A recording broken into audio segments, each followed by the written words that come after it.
মানুষ যতই শক্ত হওয়ার অভিনয় করুক, যতই বলুক আমার কাউকে দরকার নেই, ভেতরে ভেতরে সবাই একটু ভালোবাসা চায়। কেউ প্রকাশ করে, কেউ চুপ করে লুকিয়ে রাখে, কেউ রাত জেগে অপেক্ষা করে, কেউ ব্যস্ততার আড়ালে নিজের শূন্যতাকে ঢাকে। আমরা সবাই এমন একজনকে খুঁজি যার কাছে নিজেকে সাজিয়ে নিতে হয় না, যার সামনে দুর্বল হওয়া যায়, যার কাছে হার মানলেও নিজেকে ছোট লাগে না। দিনের শেষে টাকা, সাফল্য, পরিচয় সব কিছু থাকলেও যদি একজন নিজের মানুষ না থাকে, তাহলে ভেতরের ঘরটা ফাঁকাই থেকে যায়।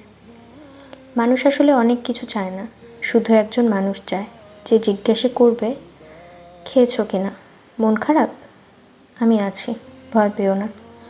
এই ছোট্ট ছোট্ট বাক্যগুলোই অনেক ভাঙা মানুষকে আবার বাঁচিয়ে দেয়। তাই যারা সত্যি ভালোবাসে তাদের হেলাফেলা করো না, কারণ পৃথিবীতে সব কিছু পাওয়া যায়, কিন্তু নিশ্চিন্তে মাথা রাখার মানুষ খুব কম পাওয়া যায়।